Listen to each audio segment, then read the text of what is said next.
예수님께서 자신을 소개하실 때, 자신이 누구라고 말씀하실 때 단순히 자기 자신만을 소개하시는 것이 아니라 제멋대로 살아가는 이 세상 속에서 하나님이 어떻게 일을 하고 계시고 그 일하심 속에서 나를 부르셔서 나로 하여금 어떤 사명을 가지게 하시고 그 길을 걸어가게 하시는가, 하나님 나라의 전체 그림 속에서 예수 그리스도의 역할을 소개하고 있다고 하는 겁니다.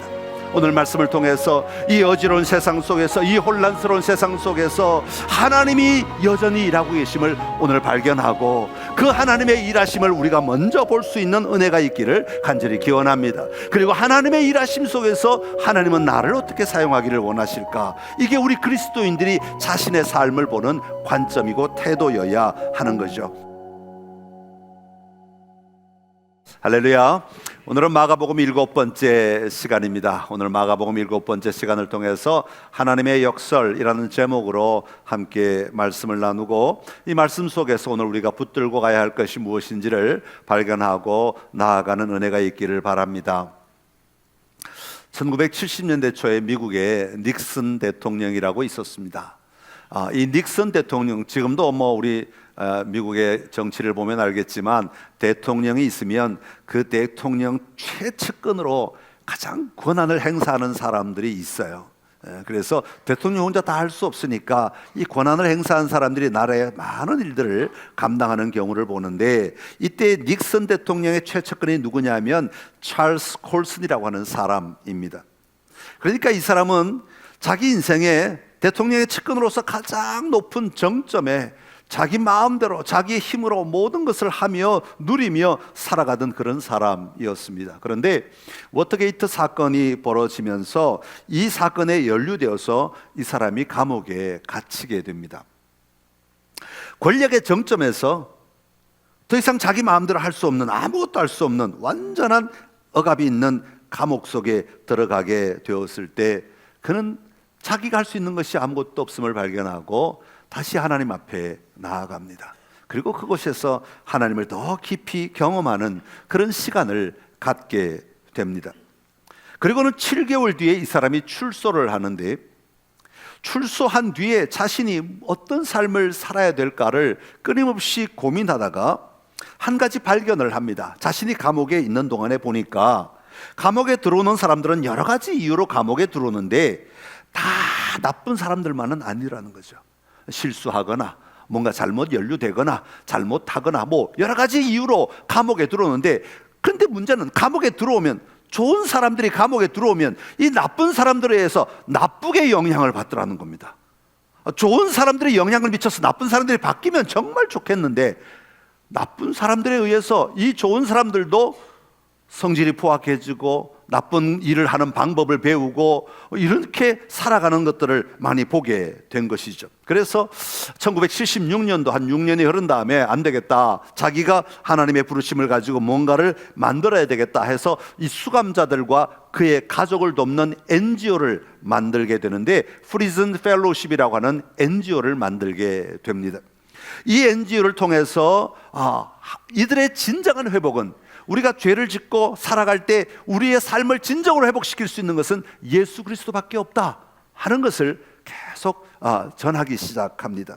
그래서 수감자들에게는 다가가서 복음을 전하고 성경책을 넣어주고 그들에게 계속해서 하나님의 말씀으로 위로하고 격려하고 소망을 북돋아주고, 또 감옥에서 출소한 사람들은 이들을 모아다가 사회에 잘 적응할 수 있도록 중간 다리 역할을 이 NGO가 계속 해주는 겁니다.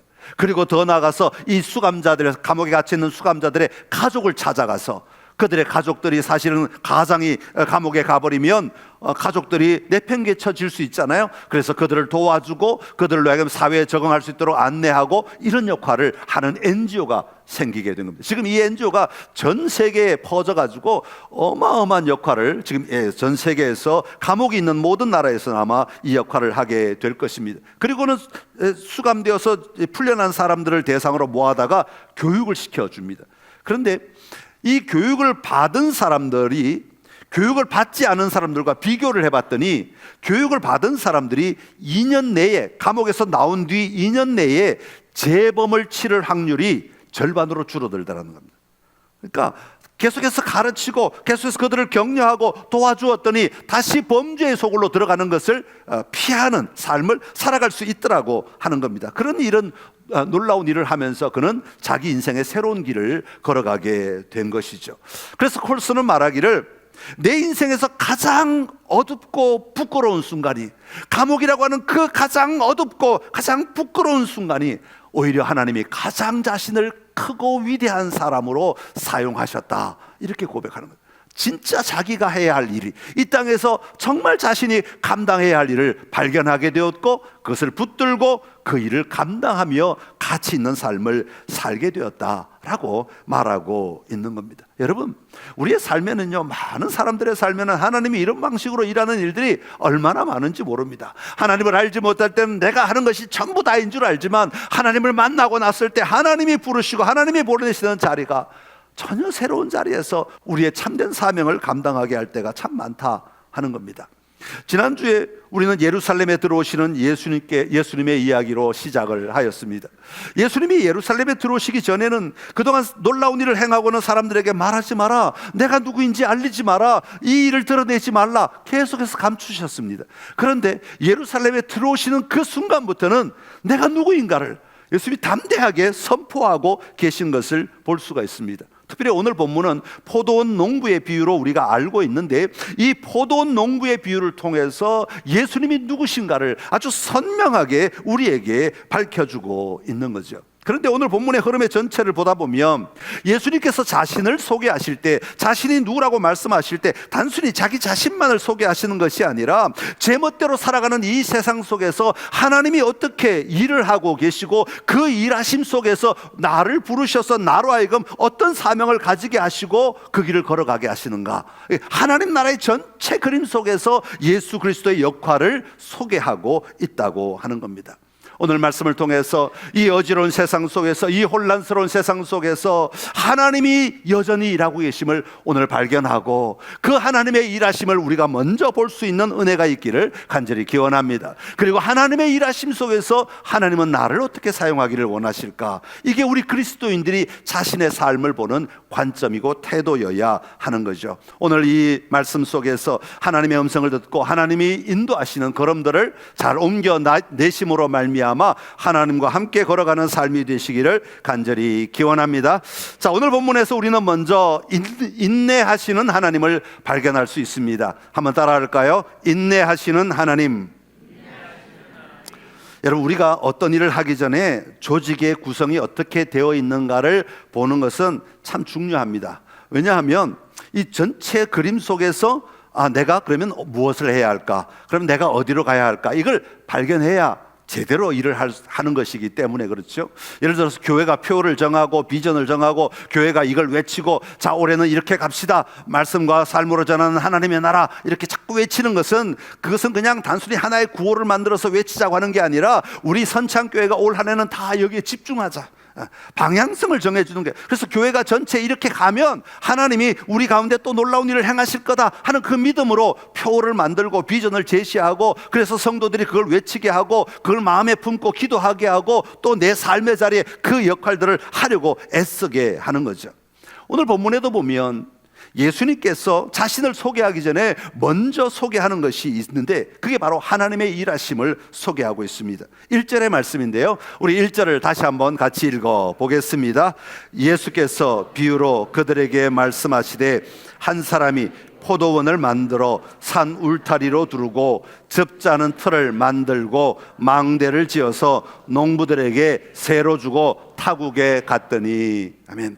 자, 이게 주인은 완전한 포도원을 만들었다, 그렇게 말합니다. 성경에서 포도원이 나오면 대체로 이스라엘 백성을 상징한다고 알려져 있습니다. 이사야 5장 7절의 말씀을 우리 한번 읽어보겠습니다. 시작.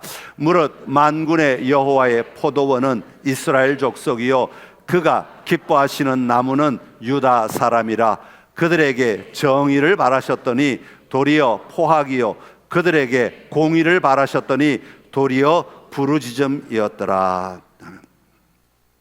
여러분, 하나님은 이스라엘이 하나님의 약속을 붙들고 하나님의 뜻대로 살아가기를 원하셨지만 그들은 하나님의 공의로 살지 못하고 오히려 자기 유익만을 구하며 살아갔다라고 말합니다.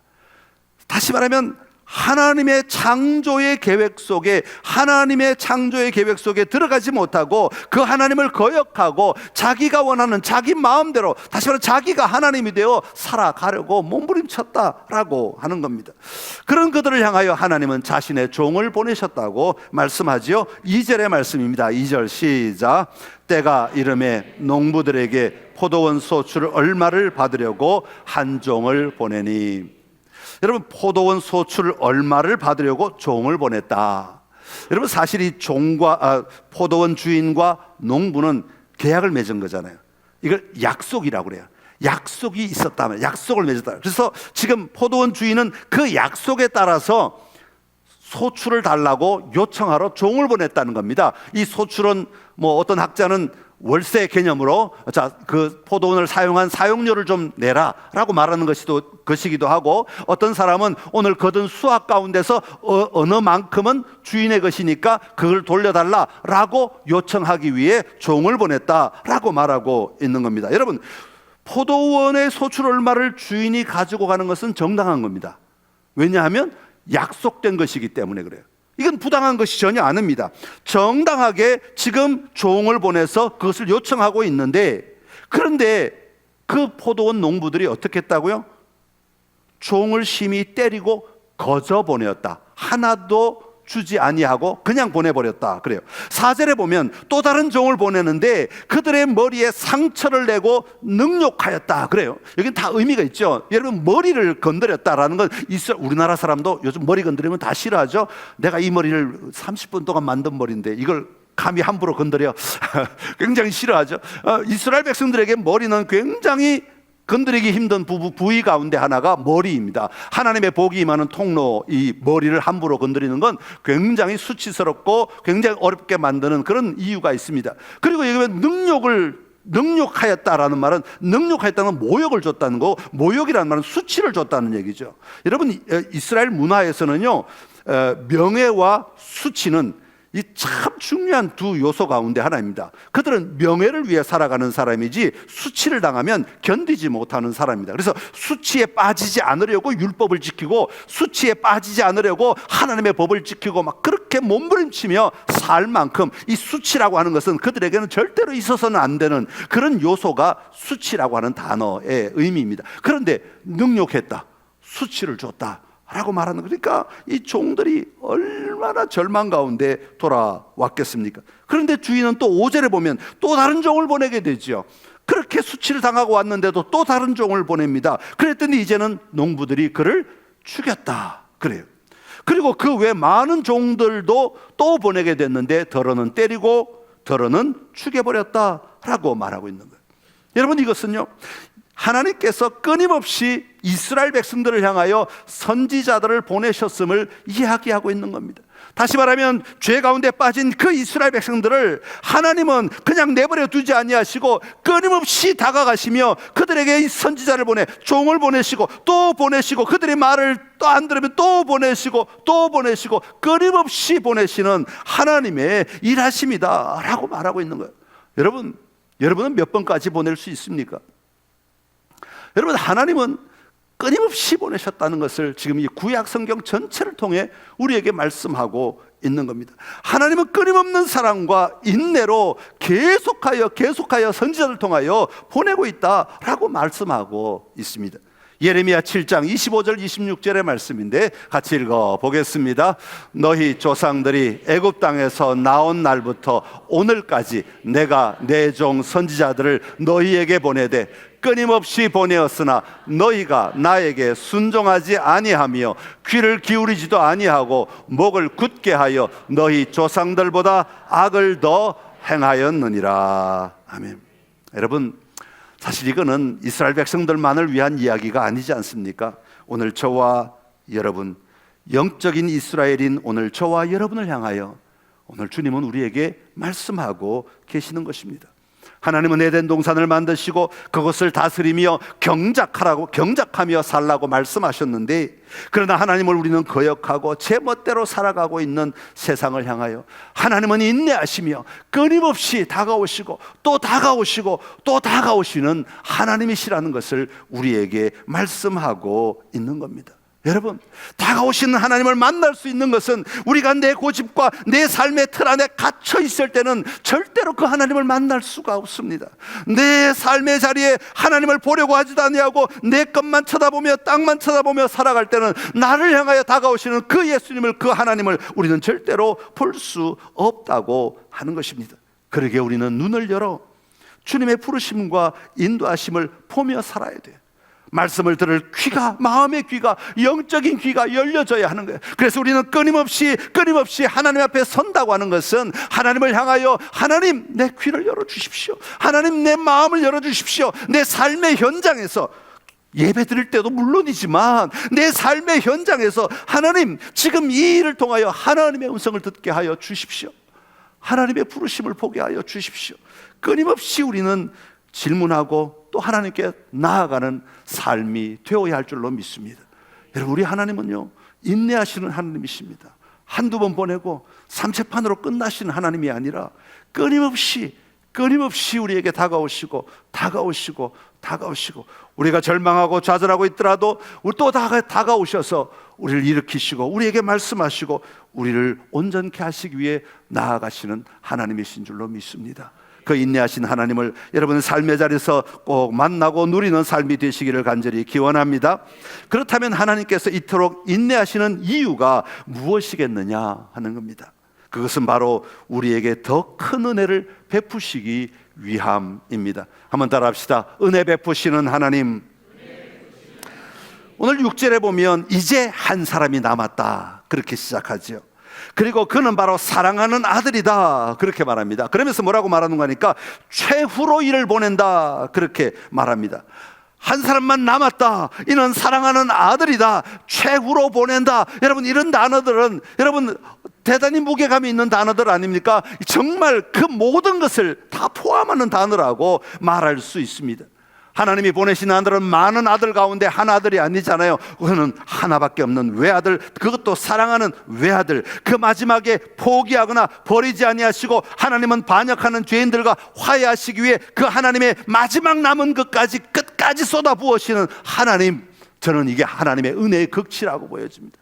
여러분, 오늘 저와 여러분을 향하여 하나님은요, 은혜를 베풀어 주시는데 찔끔찔끔 베푸시는 그런 은혜가 아니라 하나님이 가지신 전부, 하나님이 가지신 그 극치의 은혜, 내가 사랑하는 아들, 내 외아들, 내가 최후의, 이런 단어를 쓰실 만큼 아주 극치의 은혜를 오늘 우리에게 부어주고 계신다고 하는 겁니다.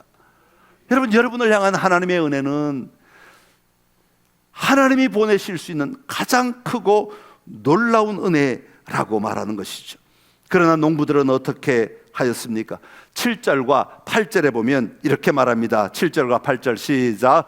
그 농부들이 서로 말하되 이는 상속자니 자 죽이자. 그러면 그 유산이 우리 것이 되리라 하고 이에 잡아 죽여 포도원 밖에 내 던졌느니라. 아멘.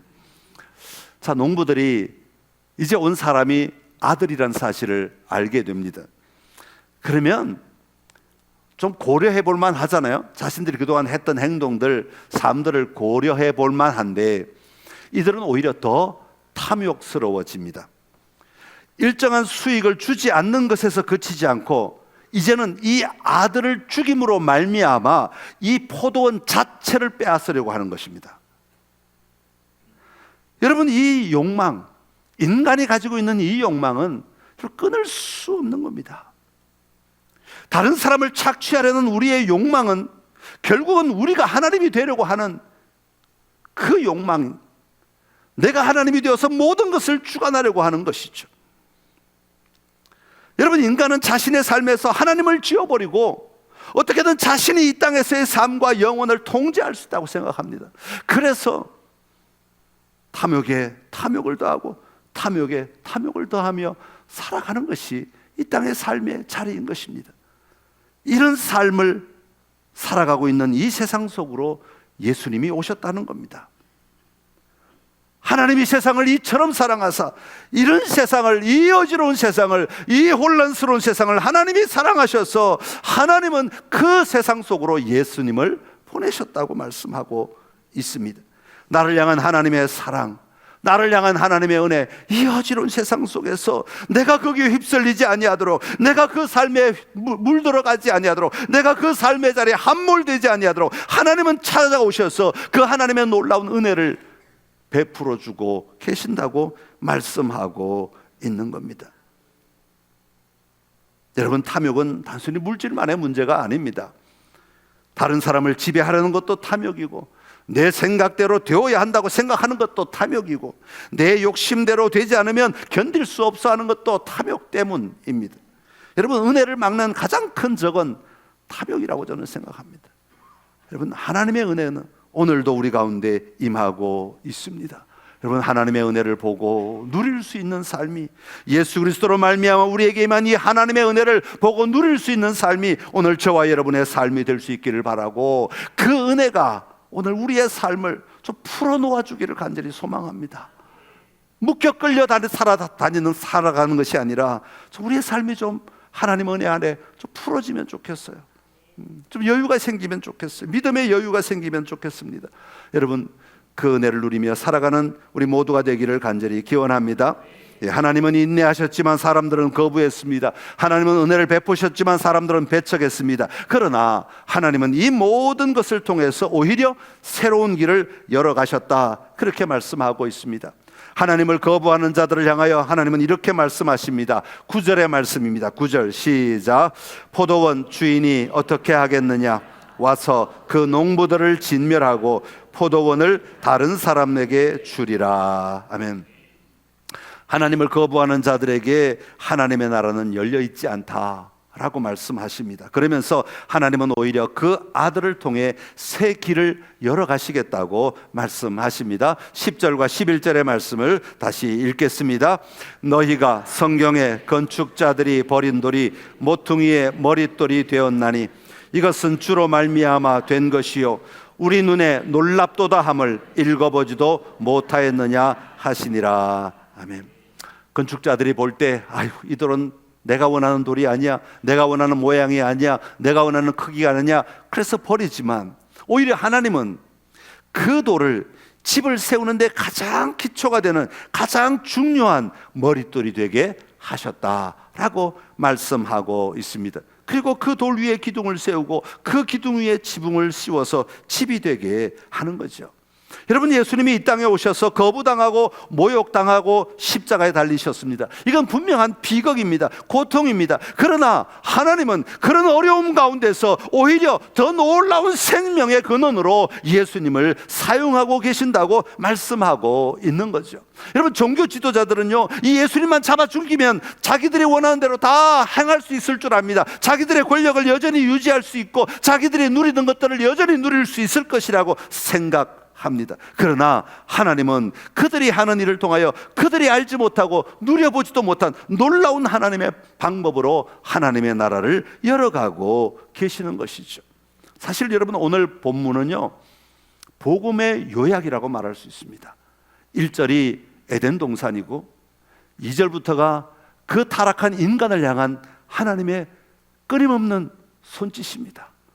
오늘도 다가오시고 오늘도 다가오시고, 그러다가 마침내 예수 그리스도를 이 땅에 보내주셔서 우리로 하여금 새로운 삶의 길을 열어가도록 만들어 주셨다고 하는 복음의 내용입니다. 여러분, 오늘 우리가 예수님을 따른다고 할 때 세상은 반대가 참 많습니다. 반대한다는 건 단순히 우리를 향하여서 반대 말을 하는 것 정도를 이야기하지 않습니다. 우리가 하나님의 말씀대로 살아간다는 것은, 예수님을 따름으로 살아간다는 것은 세상이 사는 것과는 전혀 다른 모습일 때가 참 많다라는 겁니다. 세상은 우리를 보고 비웃기도 하고, 세상은 우리를 보고 저주하기도 하고, 세상은 우리가 살아가는 삶의 모습을 향하여 손가락질 할지도 모릅니다. 그러나 주님은 그런 우리를 통하여서 예수 그리스도께서 우리가 우리의 삶의 머릿돌이 되실 때 그곳에 놀라운 하나님의 나라를 세워 가신다고 말씀하고 있는 것입니다. 반대 속에서도 하나님은 놀라운 집을 세우시고 그 집을 통하여 영원한 삶을 살아갈 수 있도록 세기를 열어가고 계시는 것입니다. 오늘 여러분의 삶의 자리에 예수님이 주춧돌 되시기를 다시 한번 간절히 기원합니다. 여러분, 우리의 삶의 가장 기본되는 머릿돌이 무엇입니까? 여러분, 그것이 무엇이냐에 따라 우리의 삶의 그 위에 세워지는 우리의 집은 전혀 다른 모양으로 바뀌게 될 것입니다. 예수 그리스도가 내 삶의 기반이 되고 예수 그리스도의 가치가 내 삶의 가치가 될 때 우리는 비로소 하나님의 나라의 삶을 살아갈 수 있게 되고 누릴 수 있게 되는 것입니다. 처음에 말씀드렸던 이 찰스 콜슨의 이야기처럼 우리의 삶에서 때로는 가장 어둡고 부끄러운 순간이 오히려 하나님께서 가장 크게 사용하시는 순간이 될 수 있는 것처럼 세상이 기뻐하지 않고 세상이 손가락질할 수 있고 세상이 우리의 사고 구조를 가지고 우리의 삶의 방식을 가지고 왜 그렇게 사느냐고, 그러면 세상에서 이겨낼 수 없다고, 세상을 누릴 수 없다고, 세상을 감당할 수 없다고 말하는 그 반대의 소리들, 그것에 묶이지 아니하고 우리는 담대하게 살아갈 수 있도록 하나님은 우리를 빚어가신다고 하는 겁니다. 오늘도 하나님은 여러분을 사용하기를 원하십니다. 여러분의 삶의 기반을 다시 한번 예수 그리스도 위에 든든히 세우고 우리 주님을 신뢰하심으로 베풀어 주시는 그 은혜를 누리며 여러분의 삶을 세워가는 은혜가 있기를 간절히 기원합니다. 하나님은 오늘도 예수 그리스도를 통하여 새 일을 행하시는 줄로 믿습니다. 여전히 새 일을 행하십니다. 여러분 각자의 삶의 자리에 여러분 주님은 새 일을 행하시기를 원하십니다. 그 새 일이 오늘 여러분의 삶의 자리에 누려지기를 간절히 소망합니다. 기도하겠습니다. 참 좋으신 우리 하나님 아버지, 은혜를 감사합니다. 오늘 우리 하나님이 인내하시는 하나님이시고 하나님의 주실 수 있는 가장 최고의 은혜를 우리에게 베풀어 주심으로 예수 그리스도께서 이 땅에 오셔서 우리의 주춧돌이 되게 하여 주셨음을 감사합니다. 하나님, 오늘 우리의 삶의 자리에 이 분명한 믿음의 고백, 이 복음을 붙들고 담대하게 살아갈 수 있는 힘이 있도록 하나님 축복하여 주시옵소서. 세상에 반대가 있고 세상에 다른 가치 기준이 있고 세상에 다른 평가가 있음에도 불구하고 우리는 이 세기를 만드신 주님을 의지하여 새 삶을 살아내는 놀라운 삶이 있어야 할 줄로 압니다. 하나님, 이 복된 삶을 우리가 살아감으로 흔들리지 않게 하여 주옵시고 담대하게 하여 주시어서 우리의 삶을 통하여 하나님의 나라가 확장되는 아름다움을 보게 하여 주시옵소서.